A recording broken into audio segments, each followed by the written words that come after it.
Turututú. Hola, hola.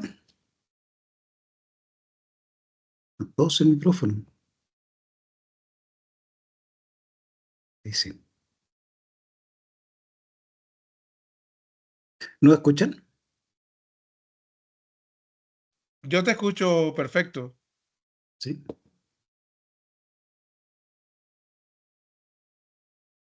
Todavía tengo que esperar que lleguen más, porque tenemos solo dos.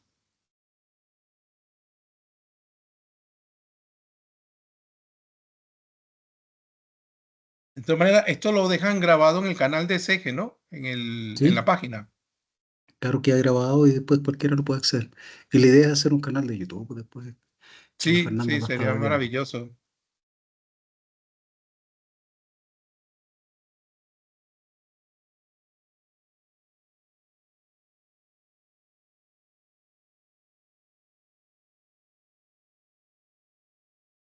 Mm.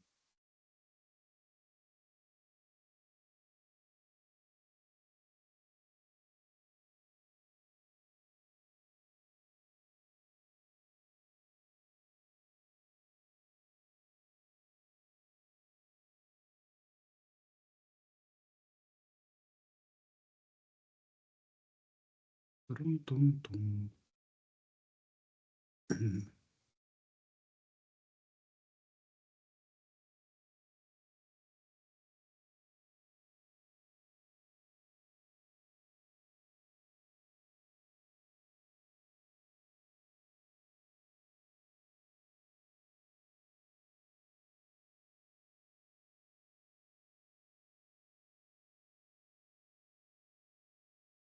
Bueno, todos vamos a esperar un ratito que llegue más gente y partimos. Muchas gracias, Juan.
Ya, hola a todos, bienvenidos a nuestro nuevo webinar con SEGE. Por favor, alguien confírmeme si me pueden escuchar porque estuve notando que estaban todos ingresando sin micrófono. ¿Alguien puede confirmarme que me escucha? Sí, yo te escucho ¿Se escucha bien, perfecto, Juan? Juan Andrés. Ya, perfecto. ¿Se escucha bien? Listo, muchas gracias. Bueno, el presentador de hoy día es Eduardo Rodríguez, un antiguo conocido de nosotros. Eduardo Rodríguez es máster en geofísica de la Universidad Simón Bolívar. Ha trabajado por más de 20 años en geofísica, principalmente aplicado al método de, ¿cómo se llama?, física eléctrica. Y hoy día es geofísico senior en AGI, que es uno de los fabricantes más importantes de equipos de tomografía eléctrica en el mundo. Entonces, te dejo a ti, Eduardo, con tu presentación. Muchas gracias. Muchas gracias, Juan. Bueno, ante todo, primero, gracias, Eje, por la invitación. Gracias, Juan Andrés. La verdad que muy agradecido por esta oportunidad. Y bueno, por supuesto, a todos ustedes, todos los que están allí, que sin ustedes, pues esto tampoco sería posible. Bueno, el día de hoy vamos a hablar sobre los métodos de resistividad eléctrica. Es cierto que a pesar que el título a lo mejor pudiera sonar, bueno, consideraciones generales, pues desde mi perspectiva muy personal, lo más importante cuando entramos en los métodos y en cualquier método geofísico es el dato.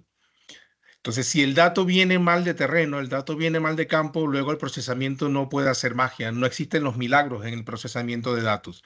Y por supuesto, eso va a afectar e incidir directamente en la interpretación.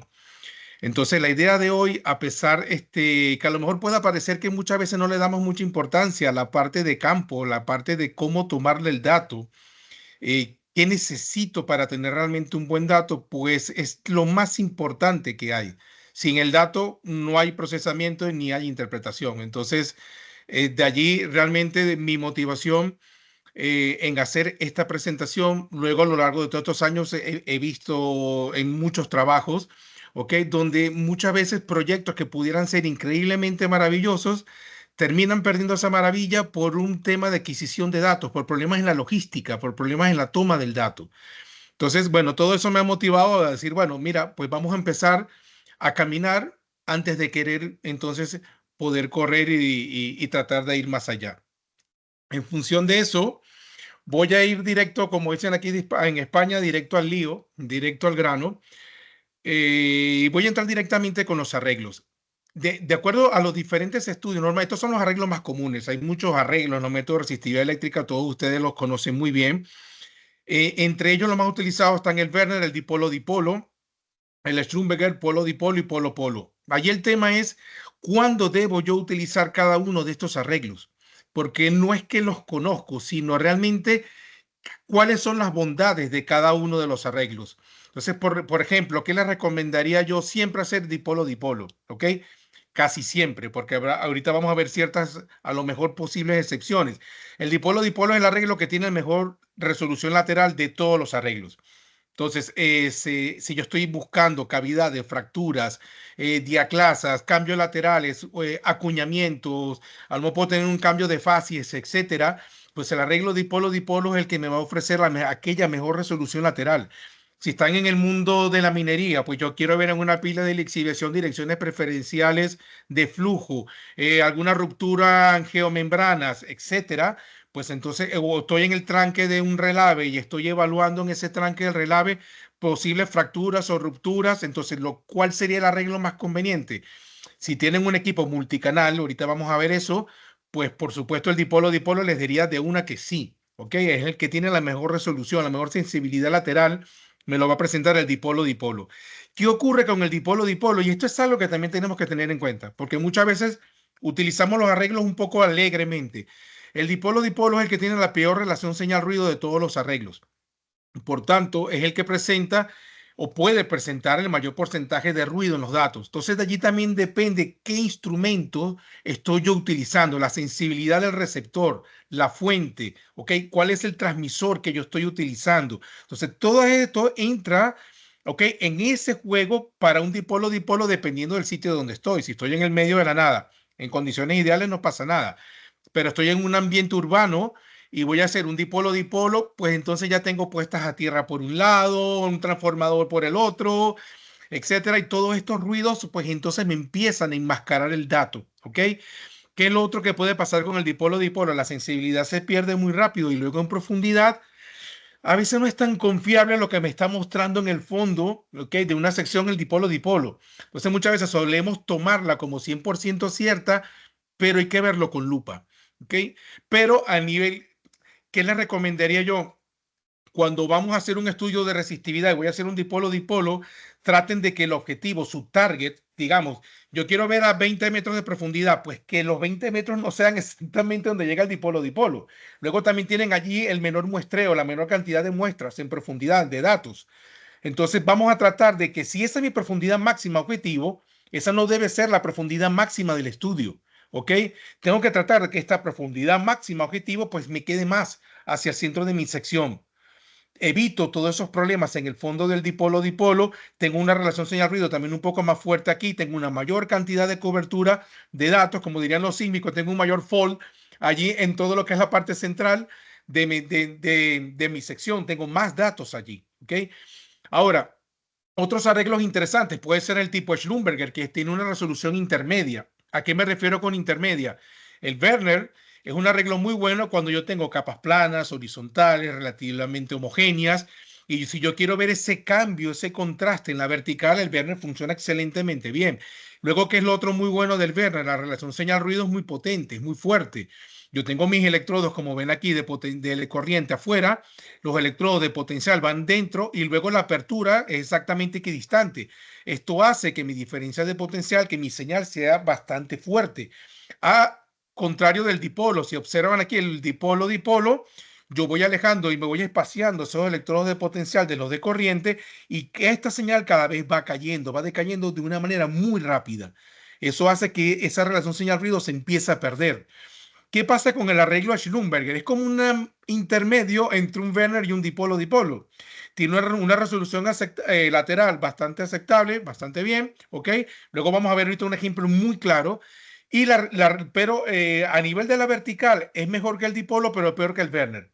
Entonces, en ocasiones, dependiendo de los instrumentos que yo tengo y la cantidad de electrodos que estoy manejando, digamos, voy a hacer un estudio y tengo 112 electrodos y voy a hacer a lo mejor un arreglo tipo Schlumberger, pues tal vez me tarde 2 horas, 3 horas tomando los datos. Entonces me voy con un dipolo-dipolo. O sea, si tengo un equipo de un canal, por ejemplo, si tengo un equipo de un canal, perdón, y hago un dipolo-dipolo, ok, con unos 112 electrodos, a lo mejor estamos hablando de más de 1500, 2000 puntos de medición, me voy a demorar demasiado. O sea, tal vez allí digo, bueno, mira, hago un arreglo tipo Schlumberger, tengo menos cantidad de datos, pero al final el tiempo también tengo que empezar yo a equipararlo y eso entra dentro de mi propuesta de diseño, ¿ok? ¿Cuánto tiempo me voy a tardar? ¿Cuántas líneas puedo yo realmente realizar en un día o no? Luego tengo tipo polo-dipolo y polo-polo. El polo-dipolo, tenemos que recordar algo muy importante. Cuando nosotros hacemos este polo-dipolo, esta distancia de este electrodo infinito, ¿ok? Debería ser unas 5 veces la distancia entre A y M. En la práctica en terreno, en campo, uno dice, bueno, la distancia total de mi arreglo y ya está, ¿ok? Porque será la distancia máxima entre A y M. Entonces, si yo tengo un arreglo en campo, digamos, de 100 metros, pues tendría que ir este electrodo infinito a unos 500 metros de distancia. Que luego a veces no lo puedo hacer y necesito colocarlo un poco más cerca, sí. Tengo que tomar en consideración que posiblemente puedo perder a lo mejor profundidad, tengo un poco más de ruido en mis datos, etcétera, pero puedo realizarlo. Arreglos tipo dipolo-dipolo funcionan a veces muy bien sobre una pila, dependiendo de lo que yo quiera evaluar y monitorear. Pero que tengo que tener en consideración, cuando yo hago un polo-dipolo, yo tengo que medir en ambos lados. Entonces, muchas veces he visto que solamente miden en un lado. Vale, sí, es válido dependiendo de para qué sea el estudio, pero la sección suele salir asimétrica. Entonces, por eso es que dependiendo de cuál sea el objetivo del estudio, es necesario que el polo-dipolo lo haga en un lado y después me voy al otro lado y lo hago allí. Ajá, ¿y qué pasa ahora? Tengo 12 de datos, los combino y hago la inversión de los datos combinados y corrijo esa simetría cuando hago un polo-dipolo. ¿Qué pasa con los arreglos polo-polo? Que aquí, verdad, es cierto que no lo pongo porque es muy poco utilizado, porque en vez de irme a lo mejor unas 5 veces la longitud total del arreglo, me debería ir unas 20 veces. En la práctica muchas veces a lo mejor con irme 10 veces esa longitud me funciona, pero es que me tengo que ir 10, 20 veces B para un lado y N hacia el otro lado. Al final termino teniendo un arreglo de kilómetros de distancia, lo cual en la práctica no es viable. ¿Dónde funciona muy bien un polo-polo? Podemos verlo un poco más adelante, en un 3D aplicado para estudios geotécnicos. Entonces allí me va bastante bien. Estoy haciendo un estudio geotécnico para un parque eólico, ¿ok? Y yo quiero caracterizar muy bien el sitio en el que estoy, aparte de hacer a lo mejor un más W, o sea, más W, una sísmica de refracción, ya tengo BP, tengo OBS, pues puedo hacer también un 3D de resistividad. Y con el polo-polo, pues puedo alcanzar profundidades muchísimo más grandes que si hiciera un dipolo radial, un dipolo gradiente, etcétera, ¿ok? Entonces allí el polo-polo en un 3D, porque este 3D se hace un 3D real, que lo vamos a ver más adelante, ese electrodo infinito, aparte que lo puedo colocar en el medio de la nada, pues no van a ver un parque eólico en medio de la ciudad. Entonces estos parques eólicos están en zonas remotas donde me permite colocar este electrodo B infinito, ¿ok? Y N me permite jugar con estas posiciones y obtener una muy buena profundidad y combinar esta sección 3D de resistividad con una sísmica. Ahora, si yo me voy a entrar en el mundo de los registros de pozos, los cross-bore hole para resistividad, ya le diría que el mejor arreglo para utilizar es el bipolo-bipolo. Olvídense del dipolo-dipolo, de los demás arreglos. El mejor arreglo sería el bipolo-bipolo. ¿Y por qué? Yo estoy inyectando corriente desde ambos pozos. Eso va a hacer que mi señal vaya a ser muchísimo más fuerte porque en los arreglos, en los crossover hall, la relación señal-ruido también es bastante débil. Cuando hago un bipolo-bipolo, yo fortalezco esta relación señal-ruido y los datos me quedan con muchísima mejor calidad. Luego vamos a ver más adelante cuál debe ser esta relación profundidad versus distancia entre los pozos. Y por supuesto tenemos el arreglo gradiente. El arreglo gradiente es un comodín excelente porque si observan es una combinación entre un Schlumberger y un Werner, más, por decirlo de una manera, pero multicanal. Yo tengo mis electrodos de corriente afuera y todo lo de potencial dentro. ¿Qué pasa? Es un arreglo excelente para combinar con un dipolo-dipolo. Entonces, si estoy en una zona con potencialmente ruido, ¿ok? Donde yo sé que mi relación señal-ruido allí no va a ser la esperada, yo puedo hacer un dipolo-dipolo y combinarlo con un gradiente. De tal manera de hacer dos cosas. Una, yo prefiero analizar los datos primero por separado, porque cada quien me ofrece información diferente. Luego puedes combinarlo y hacer la inversión de ambos combinados, ¿ok? ¿Qué pasa? Muchas veces en el dipolo-dipolo, dependiendo de la zona donde yo estoy, puedo perder datos en profundidad, puedo perder cobertura. ¿Qué hacen los software? Interpolan. Entonces, ojo, hay que tener cuidado, porque a veces anomalías que tenemos allí no existen, son artefactos, allí no hay datos. Entonces, esa pérdida de datos pueden verse compensada por los arreglos tipo gradiente. Este es un ejemplo real hecho en la presa Amistad en México. Esto fue hecho hace muchísimos años, ¿ok? El primero es un arreglo dipolo-dipolo. La presa tenía una fractura y prácticamente se había vaciado por completo esta presa, ¿ok? Tenemos el caso de estudio en nuestra página web en agiusa.com. Y el siguiente es un arreglo de Schlumberger y el último es un Werner. Si observan el dipolo-dipolo, yo tengo mi primera fractura, mi segunda fractura importante. En el arreglo tipo Schlumberger, ya esta fractura desapareció, no tengo la resolución lateral como para poder mapearla. Y en el Werner, pues es el Alicia en el País de las Maravillas. O sea, aquí no pasa nada. Por eso digo que el Werner es muy bueno, pero para este tipo de casos realmente es el peor arreglo que yo debería utilizar. Entonces, si yo quiero mapear fracturas, quiero mapear plumas, etcétera, pues lo último que yo voy a pensar es en hacer un arreglo tipo Werner, ¿ok? Como observan aquí, sí, los datos están muy limpios, tengo un muy buen contacto, ¿ok? En la vertical, pero ¿qué pasa lateralmente? No estoy viendo absolutamente nada. De hecho, estos datos nosotros luego los reprocesamos con nuestro software, con el Air Imager, y las fracturas, la verdad que aquí sí se ven bastante bien con el dipolo-dipolo, ¿ok? Con los arreglos tipo Werner, prácticamente no ves absolutamente nada. Es como que esa fractura no existiera.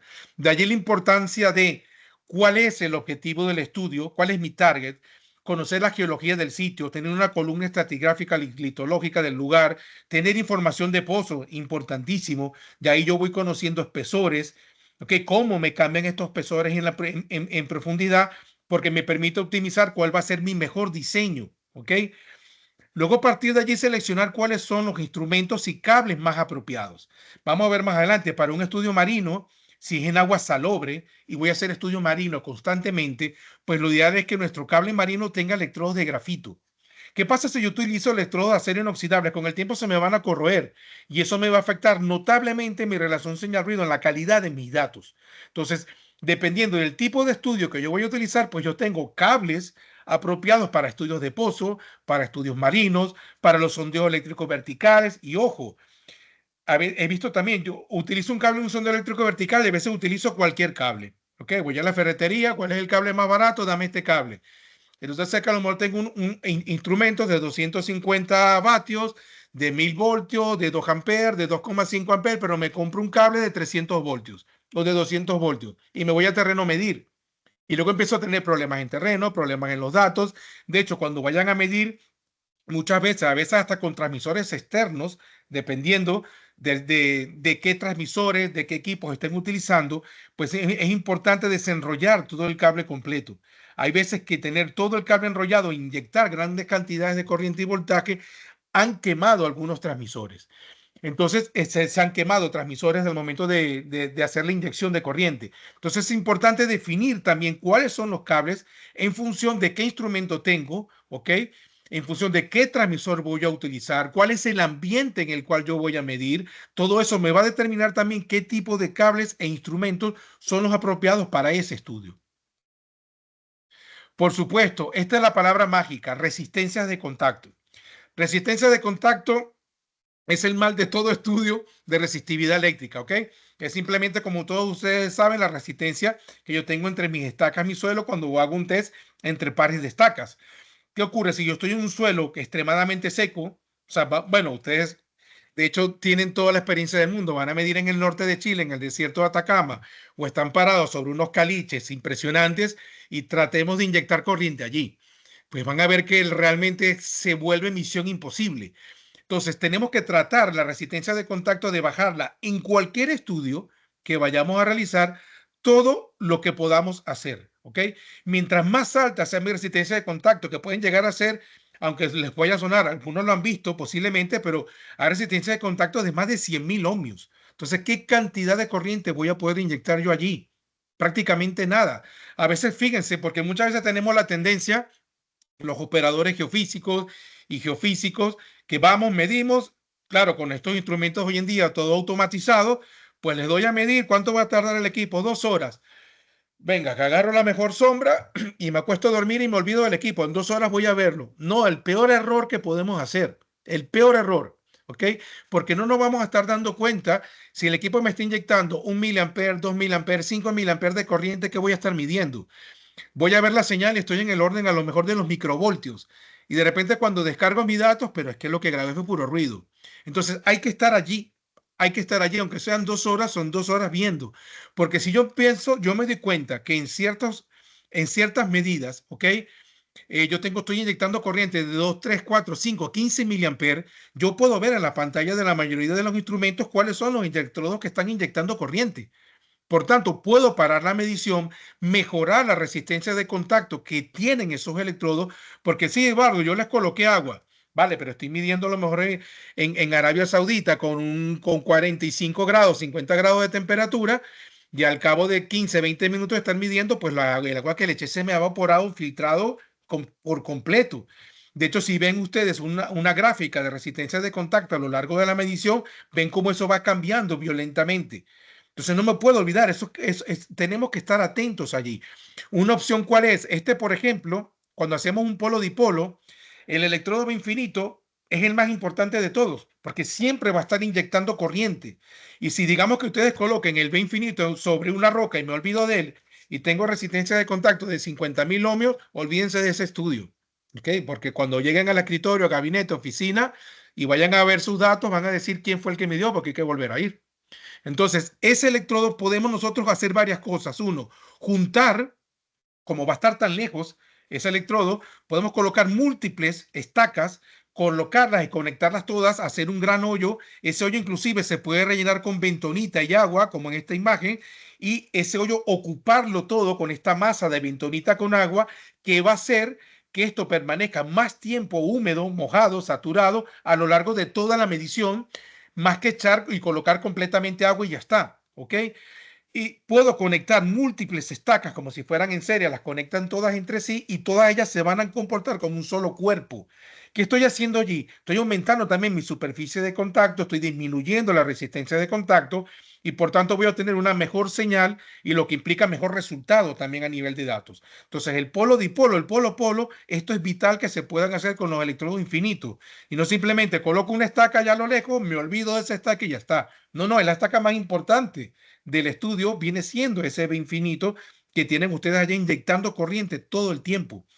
Luego, cuando vayan a hacer los test de resistencia de contacto, antes de empezar a medir, midan la resistencia de contacto siempre en ese electrodo que está ya B infinito, para tenerlo siempre controlado, de qué es lo que está pasando en él a todo lo largo de la medición. Esto es una gráfica de resistencia de contacto. Es importante, esto es a lo largo de toda la medida. Cada uno de estos puntos implica una inyección de corriente. ¿Ok? Entonces, este es el electrodo 1, ¿ok?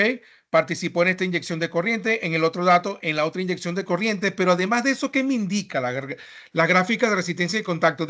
Solemos muchas veces ni siquiera darle la mayor importancia. Y en una gráfica de resistencia de contacto se observan para los primeros 10 electrodos de la línea, algo pasaba allí, porque aquí yo estoy manejándome entre los 500 y los 1000 ohmios, pero para los primeros 10 electrodos, algunos tenía casi 6500, 7000 ohmios en resistencia de contacto. ¿Qué pasaba al comienzo de la línea? Tenía un problema de acoplamiento de mis estacas en el suelo, estaban mal enterradas las estacas, o tengo un cambio litológico en superficie. En superficie a lo mejor esto estaba mucho más seco y esta parte estaba más saturada. Aquí había roca, aquí había arcillas. Aquí yo tengo una idea inclusive de qué es lo que está pasando en la adquisición de los datos. O sea, la gráfica de resistencia de contacto me da un indicativo importante. ¿Por qué? Yo tengo muchos datos ruidosos para las primeras medidas. Veo mi sección de resistividad, ok, aparente, por ejemplo, inclusive la misma procesada, pero en la aparente veo que yo acá, en la primera parte, oye, es que inyecté poca corriente, mi señal fue más débil. Pues lo estamos viendo aquí. Ya yo apenas viendo esta sección de resistencia de contacto ya me indica, oye, pues todas estas estacas que estaban inyectando corriente, en este momento con esta resistencia de contacto, pues por supuesto la corriente inyectada va a ser mucho menor que aquí. La señal que voy a recibir va a ser mucho menor que acá. Entonces, ¿qué fue esto? Un problema al momento de la adquisición de los datos o eran las condiciones del sitio como tal. Entonces, la gráfica de resistencia de contacto, además, ¿qué me permite ver? Digamos que yo aquí no tengo ningún dato. Pues este electrodo estuvo desconectado durante toda la adquisición. Quiere decir que en esa estaca no inyecté, no medí, perdí información. Entonces, ¿qué me indica esto? Tengo un problema. ¿Dónde puede estar el problema? Potencialmente en los cables del equipo. Entonces, a lo mejor en uno de los conectores del equipo se me ha roto un pin, tengo un problema de un cortocircuito en alguno de los conectores. Los conectores por fuera pueden verse muy bien, pero cuando abro el conector resulta ser que por dentro está quemado y los pines haciendo contacto entre sí. A la larga, ¿qué voy a terminar haciendo? Quemando todo el cable y potencialmente dañando el equipo. Entonces, esto me da a mí un anticipo de qué es lo que está sucediendo cuando yo estoy tomando los datos. Entonces, gráficas de resistencia de contacto o darle importancia a la resistencia de contacto lo he visto muy poco, realmente, muy poco. Y esta gráfica me ofrece a mí muchísima información y aparte me permite corregir problemas que pueden estar sucediendo en terreno. En un sondeo eléctrico vertical, cuando lo vamos a realizar, normalmente es lo más sencillo, ¿ok? Y cuando a veces escuchamos hablar sondeos eléctricos verticales, le damos realmente la mínima importancia. Y son muy pocos los sondeos eléctricos verticales que yo he visto buenos, a pesar de todo lo que he dicho anteriormente. Los sondeos eléctricos verticales, primero, no se pueden hacer con topografía. Y he visto sondeos eléctricos verticales hechos en los Andes. Entonces, a menos que yo me vaya en la misma cota de nivel todo el tiempo, ¿ok? Y mantengo mis electrodos alineados, perfecto. Pero yo tampoco me puedo ir por la misma cota siguiendo toda la cordillera por completa. ¿Ok? No puedo, o sea, hacer correcciones allí. Un estudio en un D. Recuerden que aquí yo lo que estoy viendo es el cambio en la vertical, en mi eje Z, el cambio en los valores de resistividad. Pero ¿qué ocurre con X y Y? Son infinitos, perpendiculares a este plano y se me están proyectando también en este eje Z. Entonces, los sondeos eléctricos verticales van muy bien cuando no tengo topografía, cuando mis capas son relativamente horizontales, planas, homogéneas. Imagínense que ustedes están, bueno, aprovechando que están en Chile, están en la cordillera, ¿ok? Y tienen capas busantes. No es lo mismo que yo haga el sondeo eléctrico vertical, perpendicular al rumbo de la capa, a que lo haga paralelo al rumbo de la capa. El resultado va a ser diferente, ¿ok? Inclusive, si ustedes agarran un sondeo eléctrico vertical, ¿ok? Tal vez en otro webinar pudiéramos hacerlo sobre procesamiento de datos. Si me dan unos datos, yo les puedo dar a ustedes por lo menos cinco resultados diferentes. Y todos con un RMS bajito. Me dice, bueno, Eduardo, estás haciendo trampa. No, todos están buenos. Bueno, entonces al final, ¿cuál va a ser el que está bueno? El que se ajusta mejor a las condiciones del sitio. Nada más. Entonces, si yo no tengo información del sitio, ¿ok? Estoy en un sitio estructuralmente complicado a nivel geológico, pues prácticamente cualquiera que haga un procesamiento de datos, yo tengo un modelo, ese modelo es cierto. Si yo no tengo contra qué validarlo, los cinco modelos que presenten cinco personas completamente diferentes, pues los cinco son válidos. Ahora, ¿qué ocurre? Si yo tengo capas planas, horizontales, homogéneas y no tengo topografía y algún sondeo eléctrico vertical, pues estos modelos van a ser todos muy similares. Entonces, es allí donde el sondeo eléctrico vertical sí pasa a ser muy bien. Por eso se utiliza mucho en las normas ASTM, por ejemplo, para estudios de puestas a tierra, protección catódica, porque se asume un modelo de capas planas, horizontales. De hecho, la profundidad de investigación es muy somera y lo que quiero ver es ese cambio, ese contraste en los valores de resistividad o de resistencia para establecer todo lo que es mi diseño de puestas a tierra o protección catódica. ¿Okay? Igual se suelen hacer en ambas direcciones. Hacen una dirección, luego perpendicular y haces por lo menos dos sondeos para cada uno de los puntos. Y haces múltiples sondeos para tratar de generar de allí una malla en 3D. Pero claro, o sea, como son sondeos tan superficiales, son tan someros el estudio, pues se asume que es relativamente homogéneo y que no tengo estos cambios laterales. Sin embargo, si me preguntan desde mi punto de vista, para mí eso está completamente desactualizado. Al día de hoy, pudiendo hacer un modelo en 3 dimensiones, ¿ok? Y yo me hago una tomografía eléctrica en 3D, pues ¿para qué voy a estar ya haciendo yo sondeos eléctricos verticales? Quiero hacer una puesta a tierra, ¿ok? Para un estudio de protección católica, pues ¿por qué no meter una tomografía eléctrica en 3D? Y puedo ver justamente todo lo que son los cambios a nivel de anisotropía, puedo ver cambios a nivel de acuñamiento, tengo una capa a lo mejor de arcilla, esa capa realmente mantiene el mismo espesor, cuál es la dirección, en este caso si tuviera una fractura, todo esto me lo genera un 3D. Entonces, ¿por qué hacer un sondeo eléctrico vertical? Es verdad que entiendo que la STM lo bueno es que me obliga a seguir ciertos parámetros de calidad a nivel, perdón, de la toma de datos y eso es muy importante.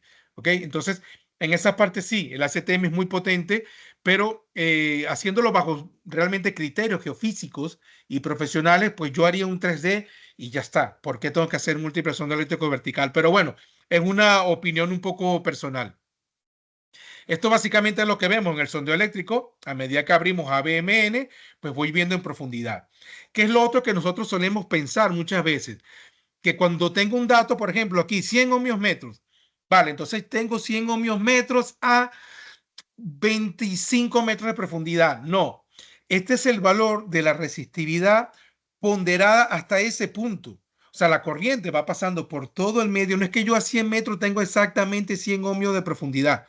Perdón, 100 ohmios metros para esa profundidad. Recuerden que es el valor ponderado de la resistividad debajo de mis 4 electrodos hasta esa profundidad de investigación.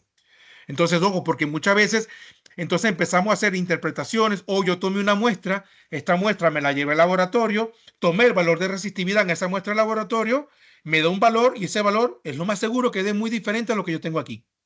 A 100 metros de profundidad, ¿ok? Tengo que tomar en cuenta en consideración todo el medio por completo. Luego la muestra está confinada a esa profundidad, a ciertas características del sitio. Cuando yo saco la muestra, yo pierdo todas esas características locales. Es verdad que el valor que me dé, yo puedo simularlo para que en lo más posible tenga una idea, pero también cuando llevo esas muestras tengo que saturarlas. Entonces prácticamente cuando yo llevo mi muestra al laboratorio y tengo un valor de resistividad, prácticamente cambié todas las condiciones del medio. Entonces, sí y no, ¿ok? Tengo que tener mucho cuidado cuando empiezo a correlacionar muestras de laboratorio, pero es cierto que me dan un indicativo. Hay veces que tengo ciertas capas donde el contraste de resistividad es muy potente con relación a las otras capas. Entonces yo quiero justamente mapear, seguir esa capa, por ejemplo, con un sondeo eléctrico vertical, y allí sí esa información de resistividad de mi muestra de laboratorio me aporta una guía importante. Pero ojo, al momento entonces de correlacionar uno a uno, o de manera directa, saqué la muestra, fue el laboratorio, esto es lo que estoy buscando, 15 ohmios metros. Un poco cuidado con ello. ¿Ok? ¿Qué problemas puedo tener en los sondeos eléctricos verticales? Y es muy común. Siempre cuando vayan a hacer un sondeo eléctrico vertical, a la antigua, a menos que los equipos se lo permitan. Llévense su hojita log y grafiquen su resistividad aparente. Esto es vital. La curva de resistividad aparente tiene que ser una curva coherente. Yo no puedo tener como si fuera un electrocardiograma, como si fuera un SP. ¿Ok? Yo no puedo tener puntos dispersos. ¿Qué puede estar pasando? La mayoría de estos puntos son ruido. ¿Ok? En mis datos. ¿Qué es lo otro que puede suceder? Que yo tengo estructurado, aquí debería estar conectado como en la imagen, mi electrodo A, pero no sé que la otra persona, pues humanamente pueden pasar errores, se equivocó y conectó la estaca una más allá, una posición más distante. Entonces tengo un problema, un problema geométrico que hace que este dato de resistividad, ¿ok?, aparente, se me desvíe de la curva. Entonces muchas veces cuando tenemos esto, mandamos a repetir y de repente la persona simplemente, dale, repite, lo que hace es que le echa más agua, clava un poco más la estaca, me vuelve a dar aquí arriba, venga, este dato está malo, pues no lo mido. No, hagamos un doble chequeo que la posición realmente es la que coincide, es mi AB medio, es mi N medio, es mi A, realmente esa estaca está en el lugar, en la posición correcta. Y no digamos ya por defecto que esto es un ruido, este dato no lo puedo medir, por qué motivo, salta a la siguiente medición. A veces puede ser problemas de geometría, ¿ok?, por una mala ubicación de mi electrodo al momento de yo moverme. Importante, luego cuando vayamos nosotros, y esto, bueno, ya quedaría tema para otro webinar y vamos a ver nada más lo que es la parte de adquisición, pero cuando vayamos a hacer un procesamiento de datos, ok, los software, si dejamos que el software haga la inversión, los software van a hacer cualquier cosa, ok. Ellos tienen unos parámetros de inversión por defectos preconfigurados que nosotros tenemos que modificarlos de acuerdo a la data que yo estoy teniendo. No puedo dejar que el software me guíe y haga todo por mí a ciegas. Ese es el principal error. Pero con un sondeo eléctrico vertical yo puedo estimar el número aproximadamente de capas. Entonces, cada vez que yo tengo un cambio aquí en mi pendiente, mi corriente está entrando en otro medio, yo puedo decir que tengo a lo mejor una capa, dos, tres, cuatro capas máximas, entre tres o cuatro. Entonces, a veces tengo una curva así y de repente ves un modelo de capas de resistividad y tienes 12, 15. Y se ve, ¿de dónde salieron las otras 11 capas? ¿Qué? Ah, es que el software llegué yo aquí, venga, a invertir, y el software resulta que para él, pues por defecto, por configuración padrón, eh, pues toma 12, 15 capas de una vez. Entonces empezamos a tener modelos y a tener interpretaciones que no tienen nada que ver con la realidad. ¿Ok? Entonces, hagamos ese primer proceso de inversión, acotemos esa cantidad de capas en función de la curva de resistividad aparente. Entrando en los 2D. En los estudios 2D, ¿ok? Como ven, van a tener un resistivímetro. Muchos equipos tienen esta caja conmutadora, switchbox, a veces interna. Van a tener unos conectores en un costado, dependiendo de la marca, modelo del equipo, ¿ok? Pero al final es exactamente lo mismo. Usualmente suele colocarse el instrumento, bien sea en el medio, en el centro del arreglo, dependiendo del número de electrodos que estén manejando, o dependiendo del caso, al comienzo o al final de la línea, ¿ok?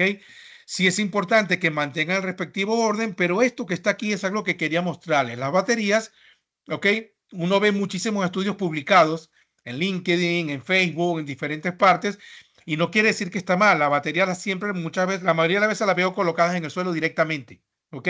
Vale, no es que eso me va a dañar los datos todo por completo, todo lo demás, pero tenemos descarga de la batería mucho más rápido. Y luego, ¿por qué se descarga la batería? Pues tengo flujo de voltaje que estoy haciendo yo. Yo mismo me estoy entonces induciendo ruido en mis datos. Luego, ¿qué pasa? Uno de los principales errores, dejamos que el equipo mida hasta que la batería se acabe. Fatal. Cuando la batería ya se está acabando, no tiene carga suficiente para que el equipo pueda inyectar y pueda sacar de él toda su potencia. ¿Ok? La mayoría de los instrumentos. Por tanto, desde ese punto hasta que el equipo se apaga, la mayoría de los datos que estamos tomando allí son puro ruido por completo. Entonces, en lo que veamos nosotros, por ejemplo, la mayoría de estas baterías, estos instrumentos trabajan con 12 voltios, 24 voltios, dependiendo de, ¿ok? Si estamos en un caso de 12 voltios de un instrumento, en lo que ustedes vean que la batería ha llegado a 11,8, más o menos, no la dejen bajar más de allí hasta que se acabe, ¿ok? Paren la medición, cambien la batería, coloquen una batería nueva y vuelvan nuevamente a medir y pongan la batería sobre una superficie aislante. Sección de resistividad aparente. Jamás y nunca interpreten sobre una sección de resistividad aparente. ¿Ok? Jamás. Este, por ejemplo, es un dipolo-dipolo. Esto es un modelo sintético que he generado. Miren la respuesta de de una sección de resistividad aparente con un dipolo-dipolo.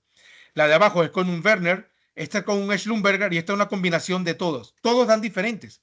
Entonces, aunque tengan el cliente aquí en el hombro, oye, pero dame algo, dime algo, ¿qué estás viendo? Lo lamento, el dato tiene que ser procesado primero para poderle darle algo. Le guste o no le guste, o aquí hablando entre confianza, entre colegas, pero es que es así. Yo a partir de aquí no puedo dar ninguna interpretación porque voy a decir cualquier cosa. Resulta ser que el otro colega, hay otra empresa haciendo un estudio y está haciendo un Werner en vez de un dipolo-dipolo. Y al final tengo aquí a Casper. Entonces, mientras yo aquí tengo un boomerang enterrado, aquí tengo un fantasma enterrado, aquí tengo un dique. Entonces, al final, ¿qué estoy interpretando? Entonces, para poder realmente hacer una interpretación, tengo que pasar entonces, a juro, por un proceso de inversión de los datos. Siempre es bueno, dependiendo muchas veces del tipo de estudio, hagan esto. ¿Ok? Antes de ir a terreno, tómense el tiempo de hacer un modelado. Si ustedes tienen, claro, hay que tener información del sitio. Si no, pues no hay nada que hacer. Pero si yo tengo muy buena información del sitio, tengo un buen control geológico, litológico del lugar, tengo muchos pozos, pues entonces yo puedo evaluar y si, por ejemplo, quiero monitorear una pluma potencial de contaminación, un flujo que puede estar a los 20, 30 metros de profundidad o potenciales cavidades. Oye, realmente el tamaño de esa cavidad o esa pluma la puedo ver. ¿Realmente tengo la resolución con este método para mapearla? Es el método más indicado. Y luego, ¿qué arreglo voy a utilizar? Entonces, yo puedo hacer un modelado sintético, simularlo. Esta sería mi sección de resistividad aparente y esta es mi sección de resistividad real. O sea, aquí en este caso he colocado una cavidad rellena de aire y otra, por ejemplo, rellena con agua con arcilla. Entonces, mira, pues resulta ser que para este tipo de arreglo dipolo-dipolo, ¿ok? Con este espaciado entre electrodos, con estos contrastes potenciales de resistividad que tengo en la zona, ¿por qué? Porque tengo geofísica previa antigua, porque tengo información litológica y puedo estimar o jugar un poco con el estimado de los valores de resistividad, pues genero un modelo teórico en el cual a partir de allí digo, anda, pues mira, pues sí, potencialmente puedo mapearlo. Entonces me voy a campo a medir, a terreno a medir, con el arreglo potencialmente de todos el más propicio, el más apropiado o la combinación de arreglos que me van a permitir resolver mejor ese target, ese objetivo. Este es otro modelo sintético. Fíjense que en este caso en particular he colocado un modelo de capas planas, ¿ok? Con diferentes valores de resistividad. Aquí básicamente he colocado como si fuera una cavidad rellena con arcilla, ¿ok? Que puede ser también con agua, otra la misma en superficie. Y si observan aquí haciendo un modelado teórico, la de superficie la puedo mapear, pero la que está más abajo no.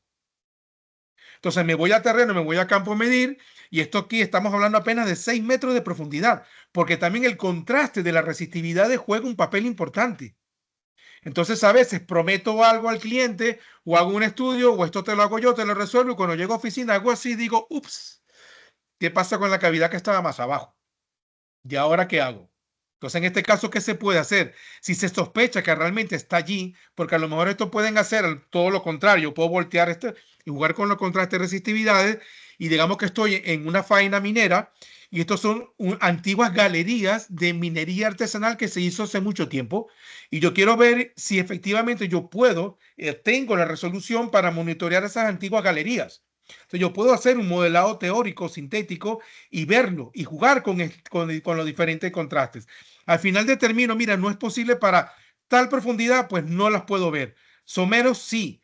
¿Qué puedo hacer entonces? Puedo hacer un crossover hole, como vamos a ver más adelante. Entonces, si yo tengo una idea estimada de dónde pueden estar esas galerías, puedo hacer entonces varias perforaciones, hacer una medición entre pozos, y allí sí tengo la resolución más alta de todo y poder mapear realmente entonces inclusive la dirección de estas galerías generando modelos 3D. Esto es una simulación que hice, ¿ok? Disculpan un poco a lo mejor el dibujo aquí arriba, pero el mensaje era esto. Entonces, digamos que imagínense que fuese un paleo canal, de hecho aquí hay una persona, para que tengan una idea de la dimensión, ¿ok? Y yo puedo entonces, este paleo canal puede ser mapeable, ahora imagínense que está en profundidad. Entonces la idea de esto es generar entonces un modelo y verificar y validar que el archivo, el arreglo que estoy utilizando, el espaciado de los electrodos que yo estoy utilizando, realmente es el más óptimo para poder mapear ese objetivo en profundidad. Porque la mayoría de las veces que hacemos, decimos sí a todo, ¿ok? Vamos a medir y después llegamos con que el sí no era tan sí. Entonces es bueno siempre poder tratar de ofrecerle realmente al cliente la verdad, ¿ok? Y cuál va a ser el método. A lo mejor este no es el método apropiado, de repente tienes que hacer otro método, ¿ok? Y si este es el método apropiado, pues entonces cuál va a ser la logística que realmente me va a permitir a mí obtener el verdadero resultado. En el caso de un estudio en 3D, siempre es bueno igual que en el caso 2D tenemos que hacer nuestro diseño, hacer unas simulaciones también potencialmente en el 3D si tengo información del sitio. En los estudios 3D tengo que tener mucho cuidado cuando hago dipolo-dipolo, porque en esto digamos que es un 3D rectangular, yo estoy inyectando corriente aquí y estoy midiendo, digamos, imagínense el potencial en estos electrodos que ya están bastante más alejados. ¿Qué está pasando con la señal aquí cuando estoy midiendo de manera diagonal en este caso? ¿Ok? Pues tengo una señal mucho más débil acá, tengo una pérdida en la señal y potencialmente estos datos pueden llegar a ser ruidosos. Por eso es que van a ver que es muy común que en un 3D tenga mucha resistividad, más resistividad aparente negativas que en el caso de un 2D. A lo mejor en un 2D no tengo ni todos mis datos están muy limpios, muy perfectos. Hago un 3D en el mismo sitio, un 3D grande, por supuesto, real, como en este caso, y me doy cuenta que a lo mejor de repente me empiezan a aparecer resistividad aparente negativas. Dice, bueno, pero ¿qué está pasando? Ok, claro, no son todos los datos, es un porcentaje de datos, pues ese porcentaje de datos puede estar aquí, ok. Cuando yo tengo mis electrodos, de hecho los pueden ver en el archivo de datos crudos, ok, ¿cuál es? Abren mi archivo de datos crudos, puedo ver las coordenadas de A y B versus las coordenadas de mi P1, P2, P3, etcétera, de mis electrodos de potencial y decir, ah, pero es que estos datos están asociados a este AB con a lo mejor el P7, P8, o sea, mis electrodos de potencial del nivel 7, del nivel 8, etcétera. ¿Ok? Que son datos que están mucho más alejados. La señal aquí, veo el voltaje, pues sí, mira que el voltaje realmente estuvo muy bajito, estoy midiendo aquí microvoltios, cuando voy a ver, no, pues nada que ver, claro, ahí tengo el motivo por el cual este dato realmente es ruido. Y yo puedo también discernir y eliminar un dato con criterio y decir, vale, lo quito por este motivo. Entonces, cuando hacemos un diseño, por ejemplo, de los que funciona muy bien son los arreglos tipo dipolo radial, porque el dipolo radial es como si yo estuviera haciendo un dipolo-dipolo en una línea 2D y me lo va moviendo prácticamente de manera radial todo el tiempo. De tal manera que esta configuración, esta geometría se mantiene a lo largo de toda la medición, ¿ok? Entre las líneas cruzadas. Y el dipolo radial me ofrece una mejor relación señal-ruido con dipolo-dipolo convencional. ¿Cuál es el único tema con el dipolo radial? Que la cantidad de datos a medir es menor que la de un dipolo, pero también la calidad de los datos, la relación señal-ruido también es bastante más fuerte. Entonces yo puedo hacer un dipolo radial y luego combinarlo también, por ejemplo, con un arreglo tipo gradiente, para tratar entonces de mejorar esa cobertura un poco en profundidad, ¿ok? Y tener una mayor cantidad, una mayor muestra de datos. ¿Por qué con el gradiente? Porque es un arreglo multicanal y la ventaja de un equipo multicanal es que me mide muchísimo más rápido. Claro, si tengo un equipo de un solo canal, allí entro en problemas porque un arreglo de lo mejor gradiente puede llegar a tener, dependiendo de mucha cantidad de datos. Entonces puede demorar demasiado tiempo. Entonces a lo mejor con un dipolo radial que tiene una menor cantidad de datos, pero una buena relación señal-ruido, aunque en relación a un dipolo-dipolo, pues me conviene hacer solo el dipolo-dipolo radial. ¿Qué ocurre?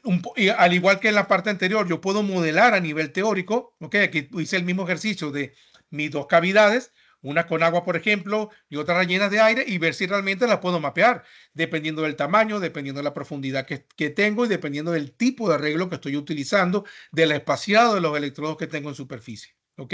Entonces, todo esto yo lo entro en consideración y del contraste de resistividades que tengo también en el lugar. Entonces, todo esto se puede evaluar y sería aconsejable hacerlo antes de ir a terreno a medir si es posible. Otro consejo, cuando vayamos a hacer un arreglo en 3 dimensiones, están los arreglos 3D, ¿ok? Que esto sería un 3D real. ¿Qué tanto puedo yo espaciar mis líneas? ¿Ok? Lo ideal es que sea 2 veces como máximo el espaciado entre mis electrodos. ¿Ok? 2 veces mi espacio dipolar, máximo unas 3 veces. Pero estaríamos en ese rango. ¿Para qué? Para tener realmente un verdadero 3D, una muy buena sensibilidad entre las líneas y una muy buena cobertura. En el caso de líneas paralelas 2D, igual. Si yo tengo mis electrodos, digamos, espaciados a 10 metros, pues lo máximo que yo debería mover mi otra línea para hacer mi diseño y luego combinarla y hacer una inversión en 3D, pues es 2 veces el espaciado entre los electrodos. Oye, Eduardo, pero el problema es que tengo un área muy grande. Perfecto, ¿me puedo ir más allá? Sí, sí se pueden ir más allá. ¿Qué ocurre? A medida que yo me vaya separando, pues en el centro, así yo voy perdiendo mucha sensibilidad y llega un punto donde ya aquí ya no estoy midiendo absolutamente nada. Entonces, para que yo pueda tener realmente mi máxima cobertura, mi máximo solape, porque recuerden una cosa, cuando medimos una línea en 2D, yo no estoy midiendo exactamente debajo de la línea. O sea, yo no estoy agarrando un cuchillo, estoy cortando un pedazo de torta como si tuviera un slide y estoy viendo exactamente lo que tengo allí. No, yo tengo una franja, tengo un área de cobertura que es la que realmente yo estoy midiendo. O sea, yo puedo tener aquí una cavidad y esa cavidad se puede proyectar aquí. Muchas veces pasa que hago un estudio en 2D, perforé, y a lo mejor, oye, mira que aquí está la cavidad a 15 metros de profundidad, perforas y no hay nada. Te dice, pues los datos están mal, la geofísica no sirve, etcétera. Ojo, que a lo mejor la cavidad estaba o a este lado o a otro lado y no estaba exactamente debajo de mi línea. Bueno, Eduardo, entonces, ¿cómo lo sé? Es que lo ideal es que uno hiciera por lo menos 3 líneas. Lo que pasa es que eso luego, a nivel económico, cliente, etcétera, pues no es viable en la mayoría de los casos, porque digamos que yo tengo mi línea principal, que va a ser la del medio, ¿ok? Si mi cavidad está aquí, muy pegada a la línea, pues a lo mejor en esta línea ya sí efectivamente no la veo porque está muy lejos. En esta la intensidad de mi anomalía disminuye, de que yo tengo mi anomalía, mi intensidad de anomalía manteniendo los mismos rangos, pues mucho más potente. Entonces yo podría estimar exactamente dónde está si lo hago a partir de múltiples líneas y no hago la inversión en 3D. Estoy haciendo solamente simple modelado 2D. Pero si yo agarro todo esto y luego lo integro en un modelo en 3 dimensiones, allí sí voy a mapearlo. ¿Qué tanto es este área de afectación en una línea 2D? Aproximadamente un 10-15% de la longitud total de mi línea. También muchas veces se suele tomar 2-3 veces, 4 veces mi espacio dipolar, mi espaciado entre mis electrodos. Entonces, digamos, por ejemplo, que yo tengo aquí una línea de 100 metros de longitud, pues es como que yo estuviera midiendo una franja, ¿ok? Como yo estuviese midiendo una franja de 20 metros de ancho por 20 metros de profundidad, ¿ok?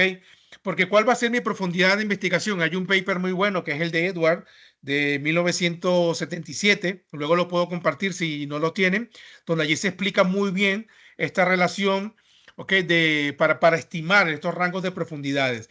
Y para estudios tipo dipolo, Venner, Schlumberger, pues estás entre un 17, un 20% de la longitud total de mi línea. De hecho, en los dipolos a veces puede llegar a ser muchísimo menos, hasta un 15%, dependiendo de la característica del sitio. ¿Okay? Si estoy midiendo en el mar, eso puede llegar a bajar hasta un 15% por esta columna de agua salobre, en agua salada, si estoy midiendo, esta columna conductiva que puedo llegar a tener yo aquí. Pero volviendo a este tema, ¿ok? Es importante entonces mantener esto, porque si yo tengo aquí, son franjas de 20 metros, y aquí yo tengo otras franjas de 20 metros, pues prácticamente todo aquí está solapado. O sea, yo tengo una muy buena cobertura de lo que está sucediendo entre las líneas. Por eso es que lo ideal, el espaciado entre las líneas paralelas, me voy aproximadamente eso, ¿ok? Esto es la diferencia entre un equipo de un canal y un equipo de múltiples canales. En un canal, cada inyección de corriente tengo un punto, y en un equipo, digamos, por ejemplo, de 8 canales, por cada inyección de corriente tengo hasta 8 medidas tomadas al mismo tiempo. Por eso es que de allí mido mucho más rápido. Entonces, ahí tengo que decidir. Tengo un gran volumen de datos a tomar, muchísimas líneas, pues es ideal trabajar con un equipo multicanal. ¿Ok? Porque aquí a lo mejor hago una línea al día.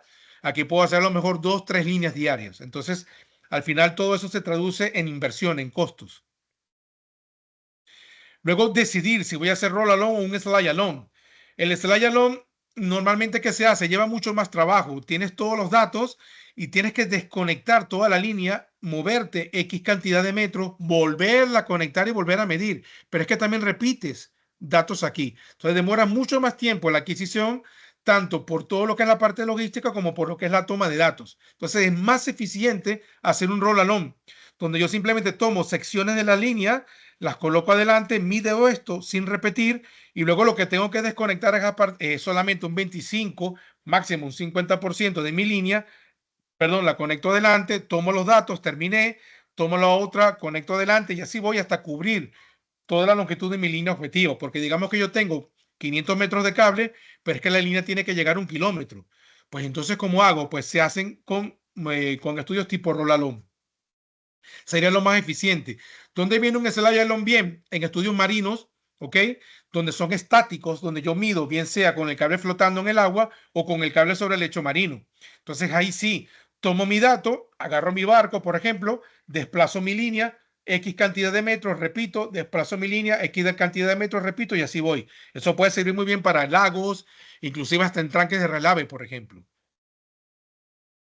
Topografía, importantísimo la topografía. Muchas veces no lo solemos tomar en cuenta y pensamos, bueno, pero es que tampoco no pasa nada con la topografía. Pues la topografía me puede generar errores muy, muy grandes. De hecho, por favor, déjame saber, Juan, voy a salir y voy a entrar rapidito en el software y dime si realmente no, luego perdí, si no ¿Ok? están viendo mi pantalla, ¿ok? Voy a abrir el software. Eh, ok, no sé si están viendo el software. No, Ok, entonces voy a volver a compartir porque eso debe ser lo que debe haber sucedido. Share. Ok. No sé si lo están viendo ahora. todavía no. Ok, ya va.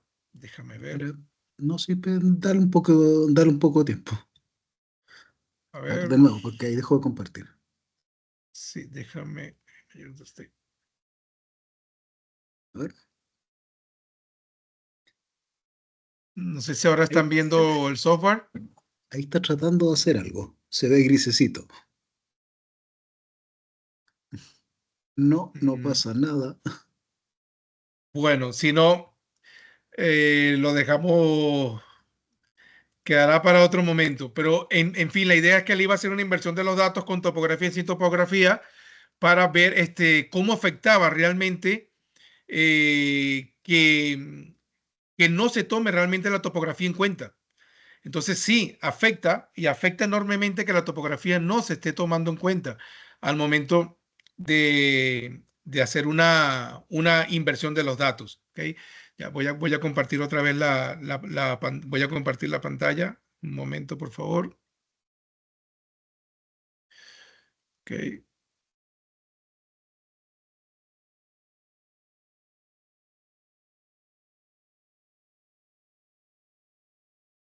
Y ahí se ve la presentación. Ok. Ahora no está con pantalla completa, sí. Ahora sí. No. Para ver. Déjame ver si ahora sí lo pilla ya. Ahora sí. Ahora seguro que sí. Sí. Ok. Ok. Entonces, topografía, importante. Siempre hay que hacer corrección topográfica, ¿ok? ¿Cuáles son los errores potenciales con la topografía que pueden llegar a tener? Que muchas veces en los archivos de topografía, cuando a veces hacemos la inversión o inclusive en terreno midiendo, por supuesto, dos electrodos no pueden ocupar el mismo X, ¿ok? Entonces allí simple, a veces como ver un milímetro, un centímetro, ¿ok? Mi archivo de topografía, la coordenada de X ya corre la inversión. Y lo otro es que la diferencia de elevaciones entre electrodos contiguos no puede ser mayor al espaciado entre los electrodos. O sea, yo no puedo tener los electrodos espaciados 5 metros con una diferencia de cota de 10 metros. ¿Ok? Entonces, eso tienen que tomarlo bastante en cuenta al momento entonces cuando estén en terreno midiendo. Electrodos no polarizables. Sí, muy buenos para el caso de potenciales espontáneos, para el caso también de medir polarización inducida. ¿Ok? Realmente funciona muy bien si tienen estacas. Entonces no peguen el electrodo, el takeout también a la estaca, sino que traten de que el takeout me quede en el aire, tampoco que haga contacto en el suelo. ¿Ok? Pues yo mismo entonces estoy afectando la calidad de mis datos, sino que de aquí voy directamente al electrodo no polarizable. Si tengo cables pasivos, bueno, esto es un ejemplo para un estudio de IP. Esto con estaca de acero, con un electrodo no polarizable delgado, con un electrodo no polarizable grueso, y hay otros tipos de electrodos no polarizables, inclusive para usarlos para enterrarlos. Entonces, puedo hacer IP con estacas de acero. Es verdad que estas suelen cargarse, suelen polarizarse, pero efectivamente esto es un estudio, un ejemplo que hicimos, todo un caso real y realmente sí, la anomalía está allí. Es cierto que con el electrodo no polarizable por ejemplo, me la define muchísimo mejor el cuerpo y lo caracterizo mejor. Pero no quiere decir que no puedo hacer un estudio de IP con estacas de acero, ¿ok? Va a depender un poco de cuáles son las características del objetivo del estudio. Es verdad que si lo puedo hacer con no polarizables, pues mejor, pero implica que no lo puedo hacer con estacas de acero, no. Sí lo pueden hacer, pero también es cierto que el ruido en los datos va a ser mayor. El dato de IP, normalmente la señal inclusive suele ser mucho más débil que los datos de resistividades. Bien, ok, Eduardo, pero digamos que tengo un sistema de, en este caso lo hice con 112 electrodos. ¿Cómo hago para jugar con estacas de acero y no polarizables? Pues hay dos formas posibles, ¿ok? Hay otras más a lo mejor que se les puedan ocurrir. Pero aquí, por ejemplo, ustedes pueden agarrar y colocar un arreglo de líneas paralelas donde digamos que del 1 al 56 conecto puras estacas de acero y del 57 al 112 los electrodos no polarizables. Entonces aquí inyecto corriente, de aquí mido pues resistividad y cargabilidad, ¿ok? O como en este caso, las impares son estacas de acero para inyectar corriente, porque no puedo inyectar corriente a través del no polarizable, ¿ok? Y mido mi cargabilidad o mi resistividad por las estacas pares. ¿Cómo hago esto? Bueno, todos los instrumentos tú le creas un protocolo de medición. Ese protocolo de medición lo editas, modificas las líneas de comando y en este caso colocas que del 1 al 56 inyecto corriente y del 57 al 112 pues mido cargabilidad, resistividad. Y en este caso impares y pares, ¿ok? Pero esta sería una forma de poder hacerlo. Ventajas, desventajas. Aquí pierdo profundidad de investigación porque aquí yo estoy colocando los 112 electrodos alineados, lo cual implica que llego más profundo. Entonces, pero mantengo resolución. En este caso, pierdo resolución porque entonces mis electrodos de potencial, al ser los pares, estoy perdiendo aquí, o sea, estoy aumentando en un espacio la distancia entre ellos, pero estoy llegando a una mayor profundidad. Va a depender de qué, objetivos del estudio, profundidad de investigación, etcétera. Por eso que todo esto entra dentro de nuestro diseño antes de yo ir a terreno a medir. Potencial espontáneo son estudios muy buenos cuando yo tengo, por ejemplo, casos de infiltración, casos de fractura. Esto era una cantera que se inundaba cada vez que llovía y la razón era tres fracturas que habían en la pared de la roca. Aquí se ven los electrodos no polarizables y cada uno de estos colores es un evento de lluvia. Entonces se puede hacer estudios de monitoreo utilizando potencial espontáneo, que sí es recomendable utilizar electrodos no polarizables para entonces poder determinar estas potenciales zonas. ¿Qué tal? Yo hubiese hecho también a lo mejor un estudio de resistividad, lo hubiera combinado, ¿ok?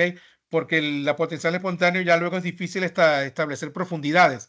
Allí sí lo puedo entonces yo medir con la parte de resistividad. Pero consejo, en los estudios de potencial espontáneo normalmente son estudios que pueden hacer de dos formas, gradiente y fijo. El gradiente es cuando yo mido el potencial espontáneo entre las estacas 1, 2, 2, 3, 3, 4, 4, 5, hasta la última estaca. El fijo, hay dos formas. Yo puedo elegir un electrodo fijo dentro de mi arreglo. Digamos, el electrodo 1 va a ser mi electrodo fijo. Entonces mido 1 contra 2, 1 contra 3, 1 contra 4, hasta que llego al último electrodo. O, que es el mejor, ¿ok? Para mí, de los fijos, agarran un electrodo no polarizable, por ejemplo, digamos que tengan puras estacas de acero, o si tienen todos no polarizables, mejor. Pero agarro un electrodo y lo saco fuera de la línea, como si fuera un polo dipolo, ¿ok? Y ese electrodo fijo, de hecho, se conecta en el N, lo van a conectar en la banana N o en la posición N del instrumento, y ese electrodo lo colocan en una zona del mayor, o sea, del más bajo ruido posible, ¿ok?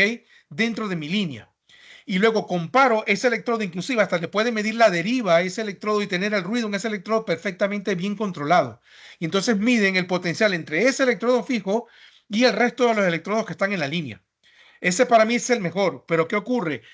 Como los potenciales espontáneos se miden tan rápido, si tienen un instrumento automático, demora minutos, hagan los dos. Hagan gradiente, que el gradiente suele ser mucho más ruidoso porque el ruido se propaga, hay una propagación de ruido a lo largo de la medida, pero hagan gradiente y hagan fijo. Y luego, ¿qué hacen? Comparan también estos resultados junto con mi sección de resistividad. Estudios de pozo, ¿ok? En los estudios de pozo, esta es la relación que yo he comentado anteriormente, la profundidad versus cuánto yo me puedo separar en mis pozos, tiene que ser mayor o igual a 1.5. Entonces, digamos que yo tengo un pozo de 100 metros de profundidad, pues lo máximo, a lo mejor que me puedo alejar son unos 60 metros. Más de allí, ¿qué pasa? Pues pierdo entonces sensibilidad aquí, no voy a medir nada entre estos pozos y los datos van a ser muchísimos más ruidosos. Entonces, si yo quiero mantener la mejor relación señal-ruido, realmente medir qué está pasando entre los pozos, pues tengo que mantener esta relación. Profundidad versus espacio entre los pozos no debería ser mayor a 1.5, ¿ok? Luego, si es bueno o importante, si tienen cables con takeouts de los electrodos del cable de grafito, mucho mejor.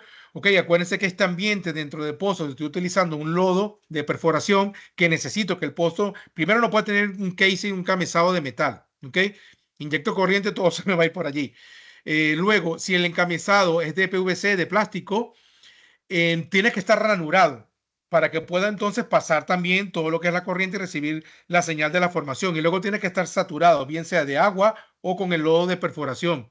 ¿Qué ocurre? Si el lodo que yo estoy utilizando para saturar el pozo, ¿ok?, es muy, muy conductor, o sea, el contraste es muy grande con mi formación, pues ese lodo se va a comportar como si fuera un casing de metal. Y la corriente se va a ir toda por el lodo en vez de ir y penetrar hacia la formación. Entonces también hay, ojo, cuidado. Cuando yo tengo el pozo saturado, si el lodo es muy, muy, muy conductivo con relación a todo lo que es mi formación, pues la corriente va a tender a irse por todo lo que es el lodo. O sea, todo lo que es el pozo se va a comportar como si tuviera un casing de metal.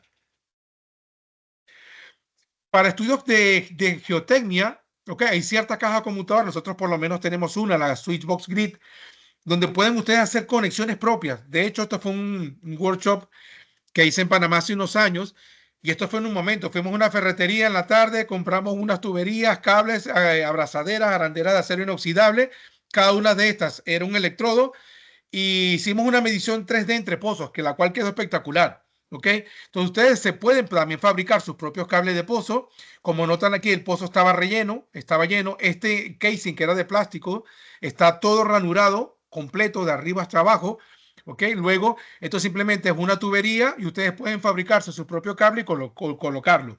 Aquí ahorras costo, pero principalmente que puedes dejar el cable allí fijo, olvidarte de él, porque la inversión es muy baja, es relativamente baja. Entonces, utilizar a veces cables de pozo realmente reales son cables muchísimo más costosos que si lo vas a dejar para monitoreo, vas a potencialmente perder el cable. Entonces, la inversión allí ya a lo mejor es muy grande y no tiene sentido en relación al proyecto que estás adquiriendo, que estás teniendo. Como yo puedo dejar esto aquí por completo, sellar mi pozo, y si estoy haciendo un estudio de remediación, un estudio de monitoreo ambiental, etcétera, es simplemente venir, hacer todas las conexiones, tomar el dato y me voy. Y puedo hacer un time lapse a lo largo del tiempo y ver cómo van variando mis valores de resistividades con cables que simplemente he creado y he generado yo. ¿Ok? Entonces, para estudios geotécnicos, para estudios ambientales, pues funciona, va muy bien y realmente le permite realizar monitoreos con una inversión y un costo realmente bastante más bajo. Esto es un estudio profundo en una mina de oro en Corea, donde aquí sí se introdujo un cable de pozo, porque ¿qué ocurre? Tenías un afloramiento en superficie, pero luego ¿qué pasa? Este intrusivo, yo no sé cuál es el buzamiento de esa capa, perdón, de esa capa no, de ese cuerpo, de ese intrusivo. Entonces, ¿qué se hizo? Se hizo una perforación, en este caso, ok, diagonal, y se colocó un cable en superficie y un cable en el pozo, y se hizo una medición pozo-superficie para poder tratar de mapear justamente esta zona, anomalía conductora, donde estaba, que asociada a este dique, el cual se desconocía en la inclinación, el buzamiento de este, porque yo arriba en superficie lo que tengo es el afloramiento de él, pero realmente no sé cómo se comporta en profundidad. ¿Okay? Entonces yo puedo tener esta perforación, inclusive este cable en superficie puedo moverlo simultáneamente y generar un modelo en 3 dimensiones. Estudios marinos, ¿ok? En los estudios marinos hay, sí es importante, por ejemplo, si estoy en el agua dulce, puedo dejar los electrodos de inyección de corriente, sí, los dejaría de grafito, y luego todos los electrodos de potencial pueden ser de acero inoxidable, por ejemplo, y eso hace que el costo de mi cable también disminuya en ese sentido, pero si estoy en un ambiente marino salobre, pues sí, lo ideal es que todos mis takeouts, todos mis electrodos del cable sean de grafito, ¿ok? Luego, ¿qué ocurre? Aquí sí es necesario, Juro, tener un equipo multicanal. Si yo hago un estudio de marino, hay dos formas. Uno, dinámico, que es arrastrando el cable sobre la superficie marina. En este caso, por ejemplo, nosotros utilizamos 8 canales máximo porque el arreglo más recomendable aquí es un dipolo-dipolo. ¿Qué pasa? Si yo tengo un equipo, que hay equipos de 10, 12 canales o más, ¿qué ocurre? En un ambiente marino, pues la señal todavía es muchísimo más débil. Entonces, para más niveles de profundidad, 9, 10, 11, 12, etcétera, lo que voy a grabar va a ser prácticamente puro ruido. ¿Ok? Entonces, ¿qué hacemos aquí? Tengo 2 electrodos de inyección de corriente, 9 electrodos de medición de potencial para los diferentes niveles de profundidad de investigación. Yo voy moviendo mi barco, pero el barco no es que yo voy a ir, ok, en las Olimpiadas haciendo una competencia. Este barco se tiene que mover a razón de unos 3, 5 nudos máximo de velocidad del barco. ¿Por qué? Porque este cable lo voy a ir arrastrando en superficie. Si voy muy rápido, el cable va a ir haciendo esto. ¿Qué pasa? Que a lo mejor en algún momento algún electrodo, algún takeout me queda en el aire al momento de inyectar corriente o de medir el potencial. Entonces, para que eso no ocurra, mi velocidad máxima debería estar en el orden de los 3 o 5 nudos.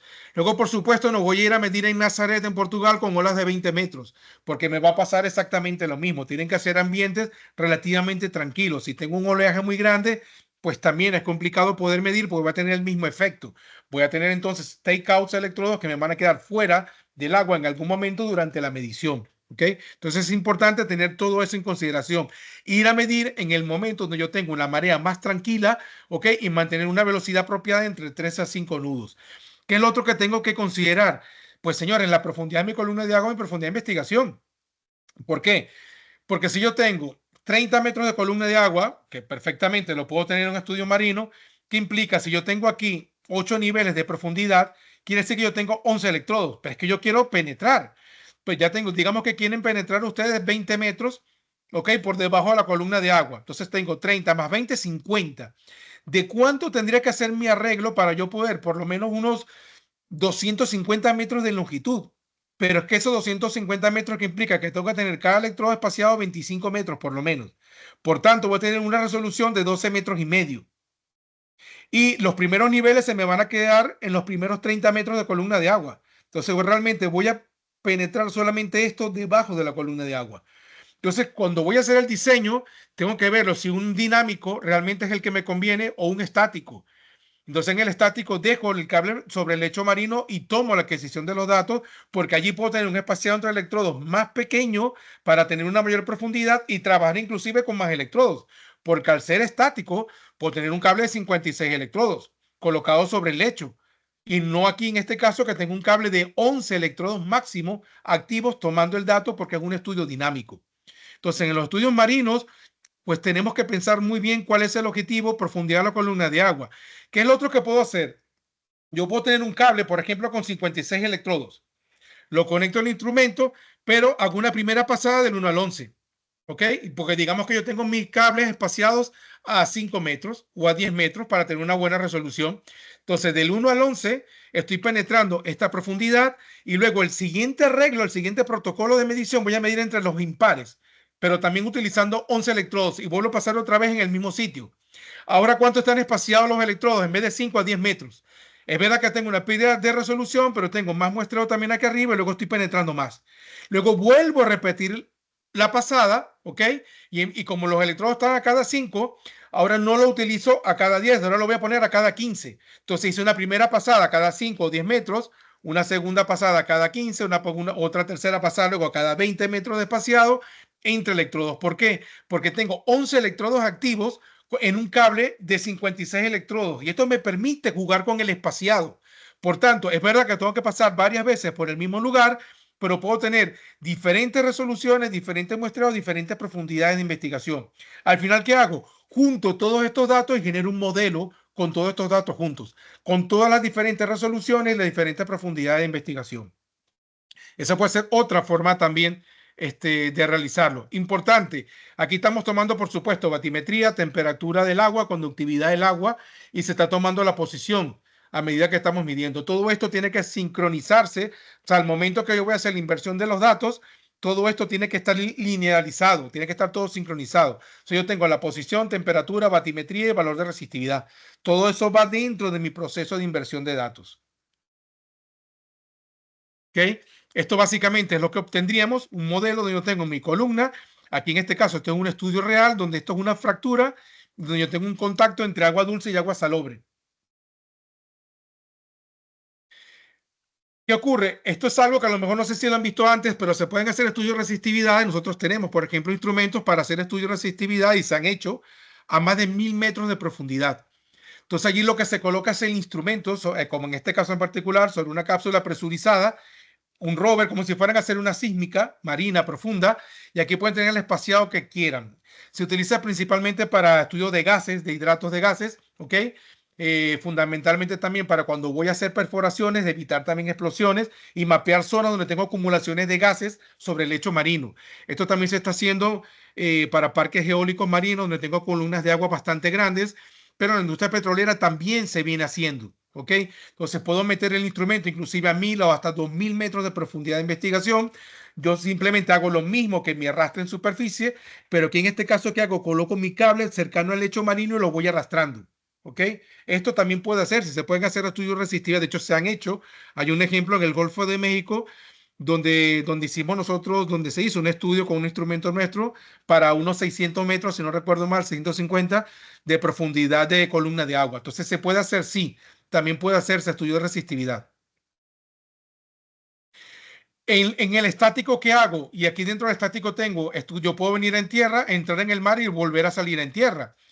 ¿Qué tengo que tomar en cuenta esto? Cuando hagan la inversión de los datos, esto es muy sencillo. Si todo es completamente plano, ¿ok?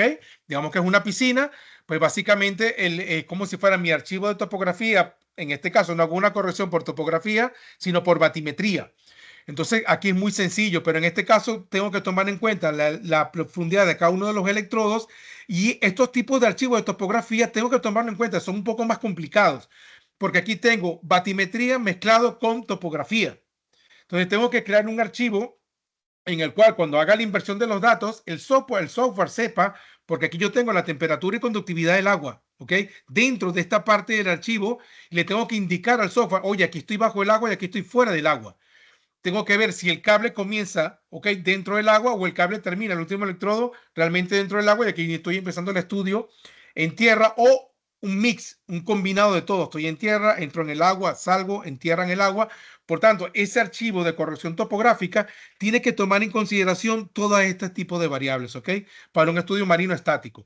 Normalmente estamos en estos dos casos, ¿ok? Pero suele suceder como en la imagen de arriba, pero en la imagen anterior, en esta imagen donde empiezo en tierra, entro en el río y luego salgo por el otro lado del río. Entonces a lo mejor estoy aquí con un cable de tierra, entro con un cable marino y salgo por el otro lado. Entonces en este caso estoy como si fuera en este, estoy en tierra, entro en el agua y salgo por el otro lado. Entonces tengo que indicarle al software el momento de procesar los datos y luego aquí tengo un mix porque aquí tengo la parte del GPS de mi topografía y aquí tengo la parte de la batimetría. ¿Ok? Aquí ya casi para terminar, porque no sé si estoy muy alargado. eh, Líneas eléctricas de alta tensión al momento que voy a medir, ¿ok? ¿Puedo medir cercano o debajo de una línea de alta tensión? Sí.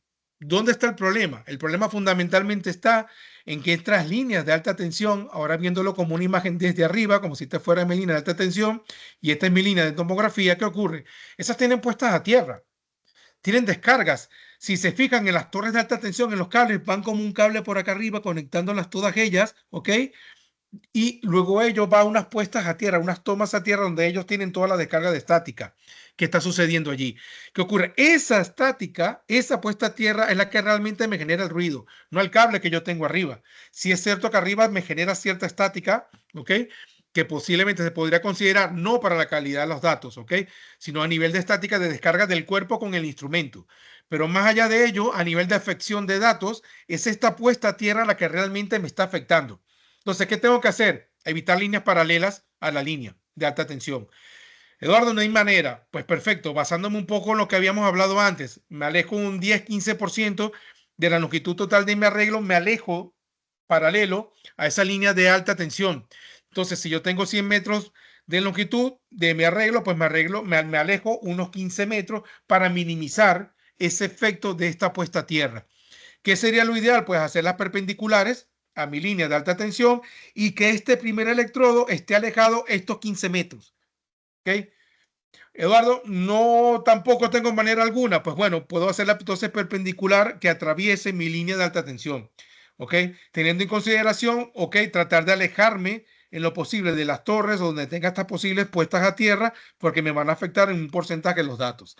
Pero puedo medir, sí, tomando en consideración ciertas características al momento de ir a terreno. En asfalto concreto, puedo medir también, puedo perforar, ok, colocar mis estacas en mi hoyo y aquí hay que tener cuidado, porque muchas veces perforamos, el hoyo es muy grande, coloco mi estaca y la estaca queda suelta, queda como bailando, ok, en ese hoyo, en esa perforación que yo he realizado. Entonces tengo un mal acoplamiento de la estaca allí, ok, voy a tener resistencias de contacto muy altas y realmente la calidad de los datos va a ser muy pobre. Entonces yo puedo rellenar esos hoyos con esta bentonita, con una mezcla de bentonita con la que se hace el lodo de perforación de bentonita con agua, relleno estos hoyos y allí coloco mi estaca y todo el entorno de la estaca ahora es un entorno conductor. Y también va a hacer que la estaca tenga en todo el perímetro de ella, o sea, en todo su entorno, va a estar en contacto con la formación, por decirlo de esa manera, ¿ok? Ojo cuando perforemos en concreto. Allí lo ideal es que primero hagamos un estudio de GPR. ¿Qué pasa? Esos concretos todos tienen malla, ¿ok? Todos tienen malla porque si no el concreto se agrietaría, se fracturaría por todas partes. Entonces, ¿qué pasa si yo perforo? No me doy cuenta y cuando clavo mi estaca, la estaca está haciendo contacto con esta malla metálica. Pues, pues voy a generar un corto, pues voy a tener problemas en toda la medición, no voy a básicamente poder medir, ¿ok? Entonces, ojo cuando vayamos a hacer estudios sobre concreto y voy a perforar. Lo ideal es que yo haga un estudio de GPR primero, mido y veo dónde están estas mallas, ¿ok? Todos estos refuerzos para que entonces cuando yo perfore y coloque mi estaca, no esté haciendo contacto con ninguna de estas partes metálicas, de estas mallas o de estos refuerzos del concreto. ¿Qué es lo otro que también puedo hacer? Pues yo puedo generarme, ustedes se pueden construir pequeñas placas como esto es como el teléfono, el tamaño de un teléfono móvil, digamos que esto fuera 10 por 10 centímetros, ¿ok? Pueden soldarle, esto es una idea, pueden haber otro tipo de ideas.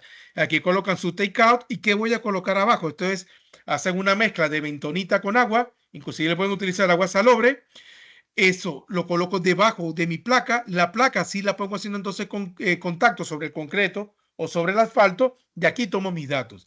Aquí debajo la resistencia de contacto de una manera dramática. A lo mejor estoy aquí en el orden de los 2000, 3000 ohmios, pero sin esto puedo pasar los 20.000, 30.000 ohmios muy fácilmente. Aparte también, ¿qué puede suceder? Voy a hacer un estudio de resistividad dentro de una iglesia antigua. Nadie les va a dejar tocar ni siquiera un ápice de la iglesia para perforarla.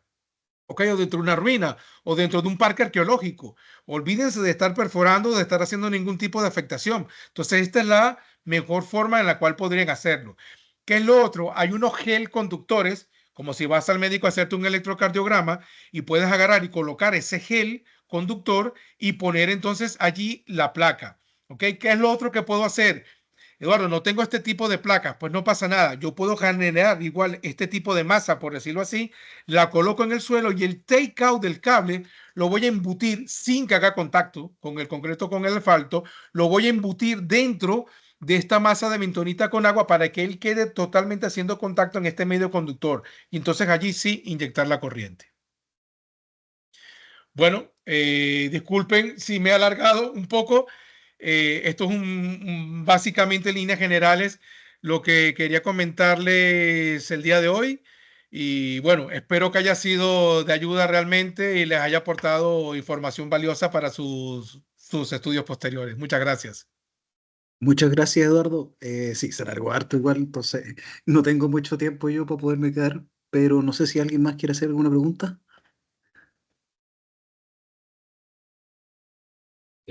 Gracias, Eduardo, por la presentación de acá de Chile. Estuvo muy interesante, muy buena, la verdad. A mí no me quedó mucha duda. Llegué un poco tarde a la reunión, así que pero me llamó la atención bastante la tomografía eléctrica ahí en Pozo y el 3D que hiciste. O sea, lo voy a averiguar más, porque la otra vez, me acuerdo que en un proyecto quisimos hacer algo así, pero no nos resultó y no sabemos por qué. Entonces, puede ser que por aquí esté el camino y la respuesta. Así que eso, gracias. No, muchísimas gracias, Esteban. De todos modos, por el grupo del chat, cualquier duda que tengas, pues, y si yo puedo ayudarles o en lo que sea, pues simplemente me contactan por allí y ya está. Dale, Edgar. Hola Eduardo, antes que nada, muchísimas gracias. Fue una excelente plática, muy entretenida, la verdad. Cada tema que estuviste tocando me gustó mucho. Me llamó mucho Gracias. el tema, la presentación que hiciste de las secciones cuando comparas medir con estacas de acero inoxidable con respecto a los no polarizables. Yo siempre Sí. crecí desde la universidad diciéndome, oye, es que tiene que ser con electrodos no polarizables, porque si no tus datos no van a funcionar.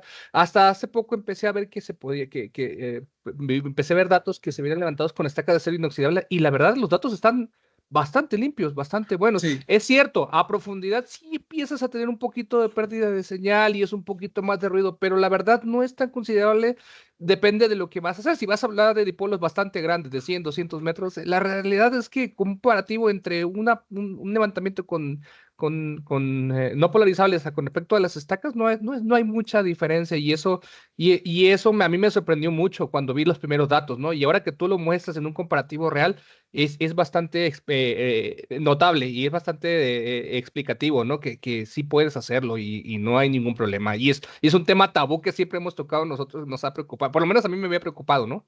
El otro tema que me gustó mucho fue lo que hablaste del dipolo-dipolo. Es cierto, siempre tenemos la idea de que el dipolo-dipolo es muy bueno para definir estructuras laterales, pero también es cierto, y por experiencia me ha tocado, que se pierde muy rápido la señal a profundidad. Y cuando estás hablando de paraminería, cuando estás hablando de dipolos de 50, 100, 200 metros, la profundidad es muy considerable. Y es por eso que casi, bueno, me ha tocado mi experiencia durante muchos años, 17 años trabajando para minería, que casi todo el mundo opta por mejorar el polo-dipolo. Es cierto, tienes una pérdida de resolución lateral. ¿Por qué? Porque tu levantamiento está hecho en un sentido o en otro.